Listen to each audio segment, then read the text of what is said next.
Next, I wanted to know, like, in your experience, how do researchers use, like, what are some ways researchers use these models, and what tools do they have at their disposal to do this?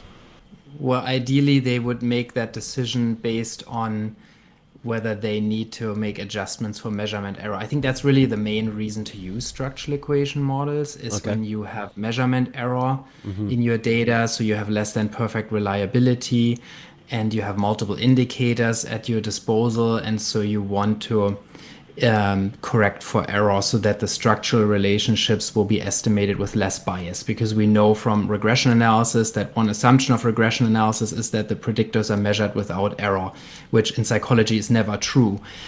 So the X variables, they will certainly contain, most of them will contain some amount of measurement error, especially when you have questionnaire scores or test scores or something like that. And so then if you don't correct for error, then the coefficients in the regression model can be biased, the standard errors can be biased, the inference, statistical inference can be biased, so meaning tests of significance. And so to correct for that, people use structural equation models. And then also, because they have more flexibility over regression analysis, they are multivariate, so they can use multiple outcome variables. They can have mediating variables, moderating variables. They can be fit longitudinally. They can be fit with multiple groups. They can be fit to multi-level data if you have hierarchical data. We can use multi-level SEM. And so they are very, very flexible. And that's a reason also why people use them. And so hopefully that would be the reason. Sometimes I think that some reason is to impress reviewers. So some people will fit a fancy structural equation model because they think then they have a better chance of publishing their results. And that really shouldn't be the reason to fit those sorts of models, but it should be to improve on your outcomes, meaning correct for unreliability and fit the most flexible possible statistical model that will give you a good answer to your questions.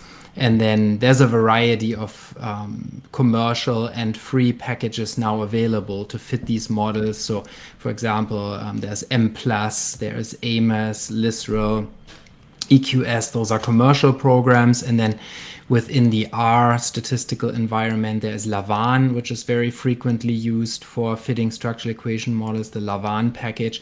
There's also a lavaan GUI now online where you don't even have to open R. You can just go and search for lavaan GUI, GUI, and then you can draw a path diagram, and it'll run your model from the path diagram that you draw online using the lavaan package in the background, and you don't even have to mess with syntax.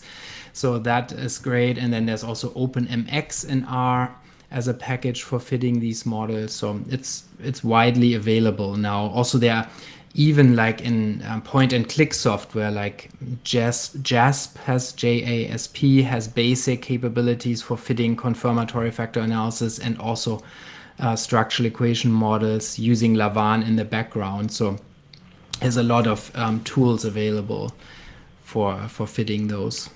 What kind of measurement error would motivate the use of an SEM? Like, just a very basic example from your field. We use a lot of questionnaires. So, for example, for measuring depression, so people get asked questions and they may just simply misunderstand the question or it may not be clearly worded. Sometimes questionnaire items are kind of two parts. So, for example, like an item could be like, I feel depressed and sad all the time.